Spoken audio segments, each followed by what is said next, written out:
मैं अंजुखन दिनभर की खबरों में सबसे पहले डालते नजर आज के मुख्य समाचारों पर। हनुमानगढ़ में दिख सकता है ताउते तूफान का असर, डिस्कॉम ने जारी किया अलर्ट, बनाया कंट्रोल रूम। शराब ठेकेदारों का चल रहा धरना दूसरे दिन रहा जारी, मौके पर पहुंचे एसडीओ व तहसीलदार ने की वार्ता। 50 लाख रुपए की लागत से बदल रही शहीद भगत सिंह चौक की तस्वीर, पूर्व में लगी शहीद भगत सिंह की प्रतिमा को उतरवाया, नगर परिषद कार्यालय में होगी स्थापित। डॉक्टर की सलाह, कोरोना से बचने के लिए आयुर्वेद का सहारा, बोले पूर्व जिला आयुर्वेद अधिकारी डॉक्टर शिव कुमार शर्मा। अब खबर विस्तार से। चक्रवाती तूफान ताउते का असर हनुमानगढ़ जिले में भी दिख सकता है, इसके लिए डिस्कॉम ने अलर्ट जारी कर दिया है। वहीं डिस्कॉम के एसडी एमआर बिश्नोई ने इस संबंध में आदेश जारी कर दिए हैं।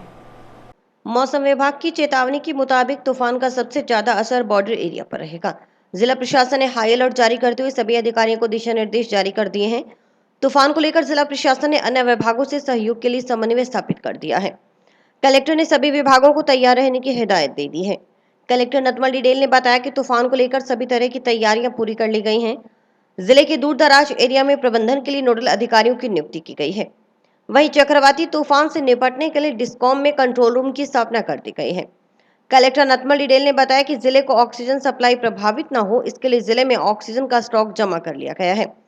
अस्पतालों, कोविड केयर सेंटर्स और ऑक्सीजन प्लांट्स पर निर्बाध विद्युत आपूर्ति के लिए जनरेटर्स के पुख्ता प्रबंध कर दिए गए हैं। एसडीएमआर बिश्नोई ने बताया कि कोरोना काल चल रहा है, इसी बीच में चक्रवाती तूफान भी आ गया। इससे उपभोक्ताओं को कोई परेशानी ना हो, इसके लिए 7 दिन के लिए कंट्रोल रूम की स्थापना की गई है। जहां भी बिजली की कोई समस्या आएगी वहां तुरंत समाधान किया जाएगा। इसके अलावा अस्पताल, कोविड सेंटर आदि की सप्लाई को प्राथमिकता से दुरुस्त किया जाएगा। वहीं उन्होंने उपभोक्ताओं से सहयोग करने की भी अपील की। उन्होंने बताया कि जरूरत का सामान सभी उपखंडों में उपलब्ध है, इसके लिए जूनियर इंजीनियर, ड्राइवर तथा तकनीकी कर्मचारियों को ड्यूटी पर रहने के आदेश जारी कर दिए गए हैं। जो हमारा कोरोना काल चल रहा है, जो महामारी चल रही है, उसी बीच में एक चक्रवर्ती तूफान ताउते के और आ रहा है। तो उस तूफान से कोई नुकसान नहीं हो, उपभोक्ताओं को विद्युत की कोई समस्या नहीं हो, इसके लिए हमने वर्क स्तर पे एक कंट्रोल रूम बनाया है, जिसमें 24x7 दिन के लिए बना है वो। और उसमें जूनियर इंजीनियर स्तर का अधिकारी, उसके साथ में 2 तकनीकी कर्मचारी साथ बैठेंगे उसके। और जो भी जहां भी हमें लगेगा कि यहाँ कुछ लाइनों का हमारा या सब स्टेशन का नुकसान हुआ है, तो उसको तुरंत दूर करने के लिए हमने हमारे जो सीएलआरसी के कॉन्ट्रैक्टर हैं उनको पाबंद कर दिया है। तो कोशिश करेंगे कि हम जो हॉस्पिटल्स है, कोविड सेंटर्स है, उनकी सप्लाई प्राथमिकता के आधार पर दूर करेंगे। उसके बाद में हम बड़े बड़े जो गांव है या शहर की सप्लाई है उनको दुरुस्त करेंगे उसमें। और भगवान से यही प्रार्थना है कि ये इतना ज्यादा नुकसान इस जिले में शायद नहीं होगा उसमें, यही हमारी प्रार्थना है। और उपभोक्ताओं से उम्मीद करते हैं कि हमें इस मामले में सहयोग करें कि सर्वप्रथम हमें अस्पताल, कोविड सेंटर और नर्सिंग होम्स की बिजली को दुरुस्त करना होगा। तो हम पे इतना ज्यादा दबाव नहीं बनाए लाइनों के लिए, समय रहते ही हम कोशिश करेंगे कि उनकी सप्लाई व्यवस्था भी दुरुस्त करेंगे उसमें। ये हमारे पास में 17 तारीख से लेकर 22 तारीख तक का है। हमारे पास में जो जरूरत लाइन का जो सामान है, जिनके जो नुकसान होने की संभावना है, वो सभी सामान हमारे पास में सभी उपखंडों में उपलब्ध है। हमारे पास में बिल्कुल तैयार पोजीशन में है, ड्राइवर है, तकनीकी कर्मचारी है। जो जूनियर इंजीनियर्स हमारे 1-2 छुट्टी पे थे, उनको भी वापस बुला लिया गया उनके, और अतिरिक्त संसाधनों की व्यवस्था भी कर ली गई है। लॉकडाउन के चलते मासिक गारंटी शुल्क व आबकारी शुल्क में छूट प्रदान करने की मांग को लेकर मंगलवार को दूसरे दिन शराब ठेकेदारों द्वारा शराब दुकानें बंद कर धरना जारी रहा। जिला मुख्यालय पर शराब ठेकेदारों ने सोमवार को अंग्रेजी व देशी शराब गोदामों के समक्ष धरना प्रदर्शन करते हुए आबकारी शुल्क व गारंटी राशि में छूट नहीं देने पर दुकानों के अनुज्ञा पत्र सरेंडर करने की चेतावनी दी। शराब ठेकेदारों ने मांगों के संबंध में मुख्यमंत्री आबकारी आयोग व जिला आबकारी अधिकारी को ज्ञापन प्रेषित किए हैं। विरोध प्रदर्शन कर रहे शराब ठेकेदारों का कहना था कि आबकारी नीति के अनुसार मदिरा बेचने के लिए सुबह 10 बजे से रात्रि 8 बजे तक का समय निर्धारित है, लेकिन अब राजस्थान सहित पूरे देश में कोविड-19 का प्रकोप लगातार बढ़ता जा रहा है। इसके कारण करीब करीब सभी व्यावसायिक कार्य बाधित हो चुके हैं। राज्य सरकार की ओर से 24 मई तक रेड अलर्ट जन अनुशासन पखवाड़ा लागू किया गया। इसके तहत मदिरा की दुकानों व अन्य प्रतिष्ठानों को केवल मात्र सुबह 6 बजे से सुबह 11 बजे तक बिक्री करने व व्यवसाय खुला रखने की अनुमति है। और वो भी सप्ताह में 5 दिन ही लागू है। व्यावसायिक वाहनों को भी चलाने की अनुमति नहीं। निजी वाहनों के इस्तेमाल पर भी सरकार की ओर से पाबंदी लगा दी गई है। इस वजह से मदिरा विक्रय शून्य के स्तर पर आ चुका है। शराब ठेकेदारों की ओर से दुकान का किराया निकालना और बिजली बिल भरना भी मुश्किल हो गया है। उन्होंने बताया कि आबकारी नीति के अनुसरण में कुल गारंटी राशि को मासिक रूप से 12 माह में पूर्ति करना अनिवार्य है, लेकिन वर्तमान परिस्थितियों के चलते वह शून्य के बराबर बिक्री को देखते हुए ऐसा किया जाना असंभव है। शराब ठेकेदारों का कहना है कि वर्तमान परिस्थितियों के मद्देनजर अप्रैल से लेकर जब तक दुकानें संपूर्ण समय के लिए सुचारू रूप से खोलने की अनुमति नहीं दी जाती, तब तक के लिए आबकारी शुल्क, गारंटी व अन्य राशियां जमा कराने में छूट प्रदान की जाए। तब तक की राशि संपूर्ण गारंटी राशि में से कम की जाए। ठेकेदारों ने चेताया कि यदि उनकी मांग नहीं मानी गई तो वे अपनी दुकानों के अनुज्ञा पत्र इस शर्त के साथ सरेंडर करने को तैयार हैं कि उनकी ओर से जमा कराई गई संपूर्ण कंपोजिट फीस, न्यूनतम गारंटी राशि व सिक्योरिटी डिपॉजिट रिफंड की जाए। मंगलवार को शराब ठेकेदारों की बैठक एसडीएम और कलेक्टर से वार्ता भी हुई। कलेक्टर ने शराब ठेकेदारों को उच्च अधिकारियों से वार्ता कर सकारात्मक परिणाम आने का आश्वासन दिया। आबकारी नीति, आबकारी नीति, आबकारी नीति, आबकारी नीति, ठेकेदार जिंदाबाद, ठेकेदार यूनियन जिंदाबाद, आबकारी नीति पूरी करो, हमारी मांगे पूरी करो। आज हमारा धरने का दूसरा दिन है। आज माननीय कलेक्टर साहब ने अपने प्रतिनिधि के रूप में एसडीएम साहब को वार्ता के लिए भी भेजा था। अभी अंग्रेजी का जो गोदाम है वहाँ पे डीओ साहब, तहसीलदार साहब, एसडीएम साहब सभी से वार्ता हुई है। इन्होंने हमें आश्वासन दिया है कि जो आपकी मांगे हैं बिल्कुल जायज है और इन मांगों का हम एक मांग पत्र बनाकर संभागीय आयुक्त, आबकारी आयुक्त को भेजेंगे और आपकी समस्या का समाधान कराने का प्रयास करेंगे। हर आदमी इस बात को जानता है कि ठेकेदार दुखी है, क्योंकि 6 से 11 बजे तक कोई दारू नहीं बिक रही। उसके अलावा इन लोगों से पूरी गारंटी ली जा रही है, पूरी पेनल्टी ली जा रही है, दुकानें दारू से भरी पड़ी हैं।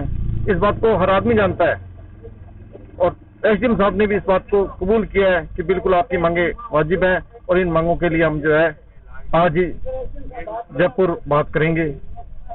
अगर हमारी मांगे पूरी होती है तब हम यहाँ से धरना समाप्त करेंगे। जब तक हमारी मांगे पूरी नहीं होगी जब तक हम यहाँ धरने पे बैठे रहेंगे। दूसरे दिन धरने पर बैठे हनुमानगढ़ जिले के सभी ठेकेदार यहाँ पर दूसरे दिन धरने के हमारे एसडीएम साहब यहाँ पर आए, हमारे से वार्ता की। हमने अपनी 5 मांगे एसडीएम साहब को बता दी और हमारा धरना आगे भी जारी रहेगा। हम बहुत परेशान हैं, हमारे सभी लाइसेंसी और सेल्समैन कोरोना पॉजिटिव होते जा रहे हैं। हम इस महामारी से जूझ रहे हैं, हमें राहत दी जाए। राज्य बाल अधिकार संरक्षण आयोग के निर्देशन पर बाल कल्याण समिति चेयरमैन जितेंद्र गोयल ने पालिका अध्यक्ष श्याम सुंदर के साथ लेकर रावसर सीएससी के शिशु वार्ड एनबीएसयू का निरीक्षण किया। निरीक्षण के दौरान बाल रोग विशेषज्ञ डॉक्टर नरेंद्र शेखावत से व्यवस्थाओं को लेकर जानकारी ली और मरीजों को पर्याप्त सुविधाएं सुनिश्चित करवाने के लिए निर्देश किए।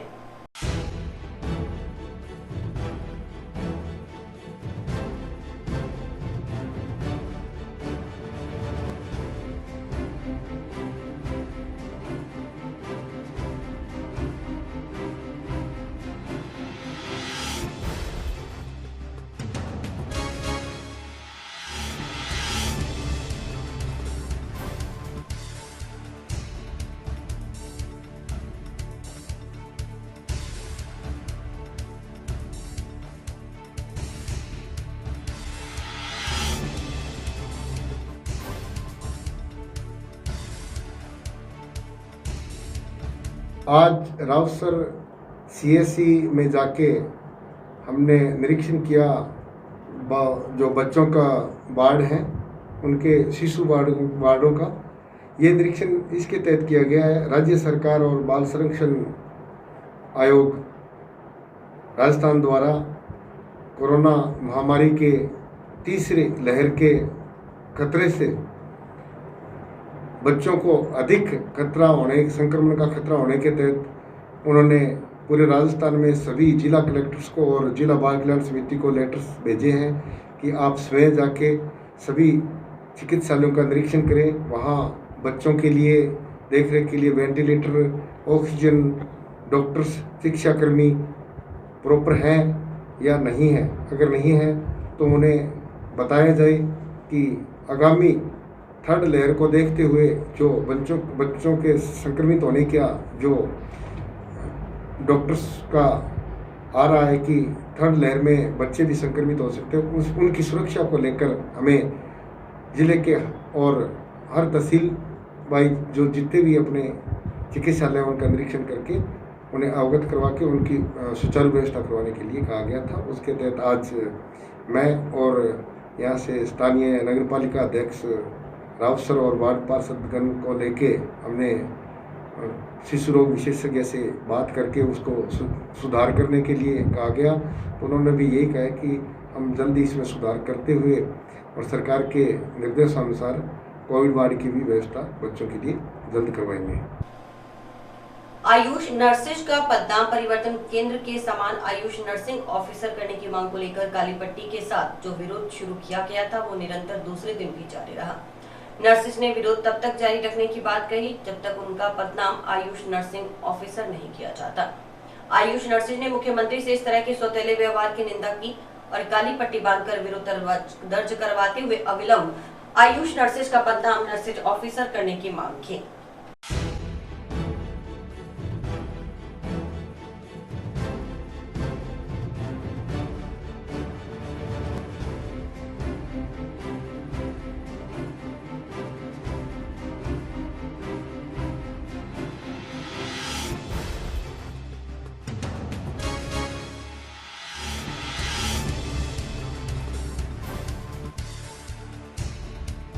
पद नाम परिवर्तन केंद्र के समान आयुष नर्सिंग ऑफिसर करने के लिए 17/5/2021 से काली पट्टी के साथ जो विरोध प्रदर्शन शुरू किया था वो आज भी 18/5/2021 को निरंतर जारी है और ये तब तक जारी रहेगा जब तक राजस्थान सरकार हमारी इस मांग को पूरी करते हुए हमारा पद नाम नर्सिंग ऑफिसर करने के आदेश नहीं करती है।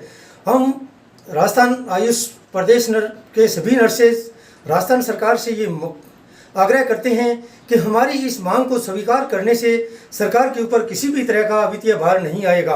अतः अविलंब सरकार हमारा पद नाम परिवर्तन करते हुए आयुष नर्सिंग ऑफिसर के आदेश प्रसारित करवाएं ताकि प्रदेश के सभी आयुष नर्सेज इस कोरोना काल में कोरोना योद्धा के रूप में और उत्साह के साथ कार्य करें।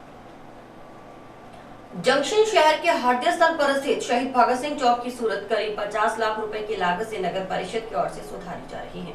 इसके लिए परिषद की ओर से शहीद भगत सिंह चौक का जीर्णोद्धार करवाया जा रहा है। अप्रैल माह के अंत में शुरू हुए जीर्णोद्धार कार्य के तहत चौक में स्थापित शहीद भगत सिंह की पत्थर की प्रतिमा को नगर परिषद सभापति गणेश बंसल व निर्माण समिति अध्यक्ष सुमित रणवा की मौजूदगी में उतरवाया गया। इस मूर्ति को नगर परिषद कार्यालय में स्थापित किया जाएगा, जबकि इस प्रतिमा की जगह धातु से निर्मित करीब 7.5 फीट ऊंची प्रतिमा लगाई जाएगी। नगर परिषद की ओर से शहीद भगत सिंह चौक का डिजाइन MNIT जयपुर से तैयार करवाया गया है। उसी डिजाइन के अनुसार चौक का निर्माण करवाया जा रहा है। चौक के नजदीक ही जहां टेम्पो खड़े होते हैं वहां आइसलैंड पार्क का निर्माण किया जा रहा है। पार्क के लिए भी धातु से 11 मूर्तियां तैयार करवाई गई हैं। इनमें 7 मूर्तियां कालबेलिया नृत्य प्रस्तुत करने वाले कलाकारों, जबकि 4 मूर्तियां बेटी बचाओ बेटी पढ़ाओ का संदेश देने वाली हैं। जीर्णोद्धार कार्य पूरा होने के बाद शहर के हृदय स्थल का सौंदर्यकरण बढ़ेगा। सोमवार को नगर परिषद सभापति गणेश बंसल ने जीर्णोद्धार कार्य का निरीक्षण भी किया। इस मौके पर सभापति बंसल ने कहा कि नगर परिषद का प्रयास है कि लॉकडाउन के बीच जल्द से जल्द चौक का जीर्णोद्धार करवाए शहरवासियों को शहीद भगत सिंह चौक के सौंदर्यकरण की सौगात दी जाए। हनुमानगढ़ जंक्शन में भगत सिंह चौक में भगत सिंह के चौक का पुनरुद्धार किया जा रहा है। नगर परिषद के द्वारा इसमें करीब 50 लाख रुपये लागत से चौक का सौंदर्यकरण किया जा रहा है। पूर्व में जो भगत सिंह जी की फ़ोटो यहाँ लगी हुई थी उसे आज सह सम्मान उतारा गया है, उसे नगर परिषद प्रांगण में स्थापित किया जाएगा। यहाँ पर मेटल की 7.5 फुट की ऊंची सरदार भगत सिंह जी की पगड़ी वाले सरदार जी की मूर्ति स्थापित की जाएगी। ये लॉकडाउन के दौरान शीघ्र ही नगर परिषद का ये होगा कि जल्दी से जल्दी इस चौक का निर्माण होकर शहरवासियों को सौगात देंगे। ठेकेदार द्वारा मनमाने तरीके से करवाया जा रहा नाला निर्माण की निष्पक्ष जांच की जाए। इस आशय की मांग को लेकर कलेक्टर को ज्ञापन सौंपा गया। ज्ञापन में बताया गया कि नगर परिषद द्वारा जंक्शन में राजीव चौक से रेलवे ओवरब्रिज तक अतिक्रमणों को हटाकर दोनों तरफ नाले का निर्माण करवाया जा रहा है, जो कि ठेकेदार द्वारा गैर कानूनी तरीके से और निष्पक्षता से नहीं किया जा रहा। इस निर्माण कार्य के लिए अतिक्रमण हटाए जाने प्रस्तावित हैं, जिसका कार्य लॉकडाउन के समय दुकानदारों की अनुपस्थिति में बिना किसी पूर्व सूचना के शुरू कर दिया गया। ठेकेदार द्वारा मशीनों से भवनों के बिल्कुल साथ असुरक्षित और मनमाने तरीके से खुदाई की जा रही है, जिससे इन भवनों को क्षति हो रही है। बताया गया कि तोड़फोड़ या अतिक्रमण को हटाए जाने संबंधी न तो ठेकेदार द्वारा पूर्व में कोई सूचना दी गई और न ही निशानदेही कर अतिक्रमण सुरक्षित हटा लेने का अवसर दिया गया। अब निर्माण एजेंसी द्वारा लॉकडाउन में भवन स्वामियों की अनुपस्थिति का अनुचित लाभ उठाते हुए मनमाने तरीके से तोड़फोड़ की जा रही है, जिससे पानी सप्लाई की पाइप और गंदे पानी की निकासी के टैंक तक तोड़े जा रहे हैं, जिसका पानी भवनों की नींव में जा रहा है। ज्ञापन के जरिए ठेकेदार द्वारा मनमाने तरीके से करवाए जा रहे नाला निर्माण कार्य की निष्पक्ष जांच की मांग की गई।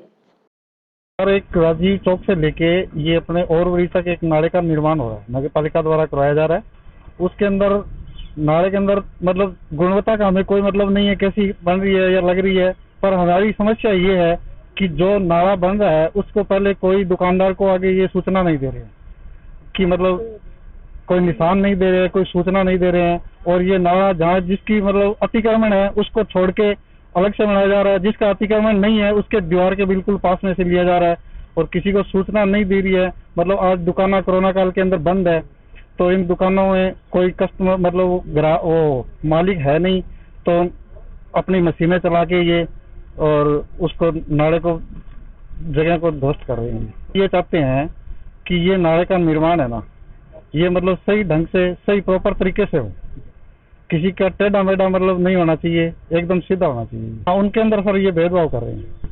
आज हमने कलेक्टर साहब को ज्ञापन दिया है और आगे भी हम मतलब सबके दुकानदारों के उनके साइन करवा के लेके आए हैं और कलेक्टर साहब अगर मतलब हमारी सुनवाई करते हैं तो ठीक है, नहीं हम आगे भी जाएंगे। हनुमानगढ़ जंक्शन स्थित शंकर नगर वेलफेयर सोसाइटी के चुनाव को लेकर विवाद खड़ा हो गया है। निवर्तमान अध्यक्ष प्रदीप तिवारी ने सोमवार को प्रेस विज्ञप्ति जारी कर रविवार को बनी कार्यकारिणी का विरोध करते हुए इसे असंवैधानिक करार दिया। शंकर नगर वेलफेयर संस्थान के नाम से एक रजिस्टर्ड संस्था बनी हुई है। इसमें संवैधानिक रूप से एक कमेटी भी बनी हुई है। रविवार को कुछ लोगों ने असंवैधानिक रूप से कमेटी बनाई और उसके चुनाव भी करवा दिए। यह चुनाव एकदम गलत है। बताया गया कि अध्यक्ष पद पर होने के नाते वे इस नई बनी असंवैधानिक कमेटी का पूर्ण रूप से विरोध करते हैं। अब यह मामला कोर्ट तक जाएगा। दरअसल रविवार को ही शंकर नगर वेलफेयर सोसाइटी का वार्षिक चुनाव हुआ था। इसमें सर्वसम्मति से अंकुर मुंजाल को सोसाइटी का अध्यक्ष चुना गया था। उपाध्यक्ष पद पर दौलत सिंह और दिनेश बंसल को कोषाध्यक्ष पद के लिए चुना गया। समस्या से संबंधित एक शिकायत राजस्थान संपर्क पोर्टल के माध्यम से नगर परिषद को दी गई थी, मगर एक सप्ताह गुजर जाने के बाद भी नगर परिषद द्वारा न ही कोई प्रतिक्रिया की गई और न ही समाधान हो पाया, जिससे सभी लोगों में काफी रोष है। शंकर नगर में शंकर नगर वेलफेयर संस्थान के नाम से एक कमेटी बनी हुई है, रजिस्टर्ड कमेटी, जिसका संवैधानिक रूप से चुनाव करा के मुझे अध्यक्ष बनाया गया था और अभी मैं वर्तमान में अध्यक्ष पद पर कार्यरत हूँ। कल परसों एक समाचार पत्र में प्रकाशित हुआ था कि शंकर नगर वेलफेयर संस्थान की नई कमेटी बनाई गई है, जिसका मुझे कोई सूचना नहीं है। मैं उसको असंवैधानिक मानता हूँ। अभी मैं अध्यक्ष पद पर कार्यरत हूँ, ना तो मैंने कोई इस्तीफा दिया है, ना ही मेरे पास कोई सूचना है। तो उस कमेटी को मैं असंवैधानिक मानते हुए अपने अधिकारों का पूर्ण रूप से एक न्यायालय में प्रस्तुत करने का अधिकार रखता हूँ। नगर परिषद की ओर से जिला परिषद चौराहे से लेकर राजीव गांधी स्टेडियम चौराहे तक 1300 मीटर लंबी रोड का निर्माण किया जाएगा। इसके लिए नगर परिषद के एएन वेद प्रकाश सहारण ने मंगलवार को निरीक्षण किया। उन्होंने बताया कि जल्द ही इस रोड का निर्माण कार्य शुरू कर दिया जाएगा। इस निर्माण कार्य पर करीब 1.5 करोड़ रुपए की लागत आएगी। उन्होंने बताया कि इसके लिए सभापति गणेश बंसल ने उच्च गुणवत्तापूर्ण सड़क निर्माण करवाने के आदेश दिए हैं और ठेकेदार को भी पाबंद कर दिया गया है। एएन सहारण ने बताया कि दोनों तरफ 6-6 फीट की रोड बनाई जाएगी। इसके बीच डिवाइडर बनेगा, साथ ही बीच में स्ट्रीट लाइटें भी लगाई जाएंगी, जिससे शहर का सौंदर्यीकरण बढ़ेगा।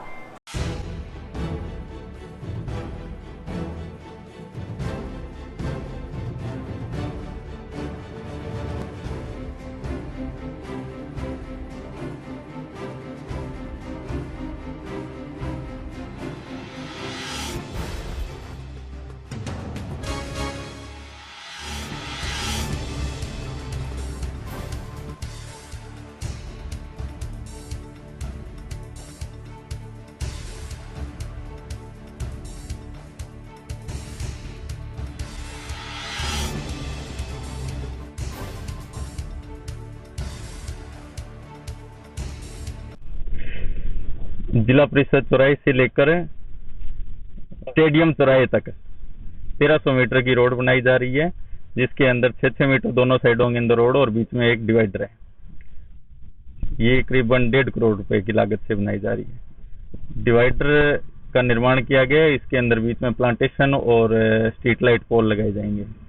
सभापति के निर्देश हैं कि काम क्वालिटी वाइज हो, सौंदर्यीकरण बढ़िया हो और जो जी शेड्यूल के अंदर लिया हुआ है उसी के उन्हीं मापदंडों के अनुसार काम हो। निरीक्षण के लिए आए थे, इसके अंदर हमने थिकनेस वगैरह चेक की, थिकनेस वगैरह प्रॉपर है। ठेकेदार वो काम क्वालिटी वाइज करवाने के निर्देश दिए गए हैं।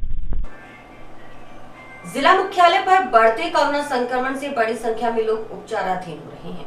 संक्रमण से बचने के लिए लोग आयुर्वेद का भी सहारा ले सकते हैं, क्योंकि हर रसोई घर में कुछ मसाले जरूर होते हैं। इनको सही मात्रा में लेकर आप कोरोना संक्रमण से बचाव कर सकते हैं। इसके साथ ही सर्दी, खांसी व बुखार में ये कारगर सिद्ध होंगे। यह कहना है हनुमानगढ़ की पूर्व जिला आयुर्वेद अधिकारी डॉक्टर शिव कुमार शर्मा का। उन्होंने बताया कि कोरोना संक्रमण से बचाव के लिए रोग प्रतिरोधक क्षमता अच्छी होनी चाहिए। इसके साथ ही कोरोना वायरस से बचने के लिए आयुर्वेद के अनुसार कुछ मसाले विशेष महत्वपूर्ण हैं। स्काई चैनल पर देखिए रिपोर्टर प्रदीप पाल की खास रिपोर्ट। पूर्व जिला आयुर्वेद अधिकारी डॉक्टर शिव कुमार शर्मा का कहना है कि आयुर्वेद दवाइयों का प्रयोग करने से किसी भी तरह का शरीर पर कोई साइड इफेक्ट नहीं होता, लेकिन इनका प्रयोग सही मात्रा में करें और चिकित्सक की सलाह के अनुसार ही करें। उन्होंने कहा कि इन स्थितियों में भीड़ भाड़ वाले स्थानों पर न जाएं, मास्क का प्रयोग करें, उचित दूरी बनाए रखें और यदि आराम न मिले तो चिकित्सक की सलाह जरूर लें। वर्तमान स्थितियों में इन मसालों का प्रयोग कर आप अपनी प्रतिरोधक क्षमता अच्छी कर सकते हैं। हल्दी एक ऐसा मसाला है जिसे वर्तमान स्थिति में संजीवनी बूटी कहा जा सकता है,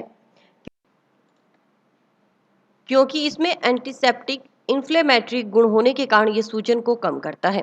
इसके अलावा यह एंटीवायरस होने के कारण फेफड़ों का संक्रमण से बचाता है। अजवाइन का इस्तेमाल भी आयुर्वेदिक औषधि के रूप में लिया जा सकता है। अजवाइन में मौजूद एंटीऑक्सीडेंट्स सांस के मार्ग को आराम पहुंचाने के साथ फेफड़ों को साफ करते हैं। इसके सेवन से सूजन भी कम हो जाती है।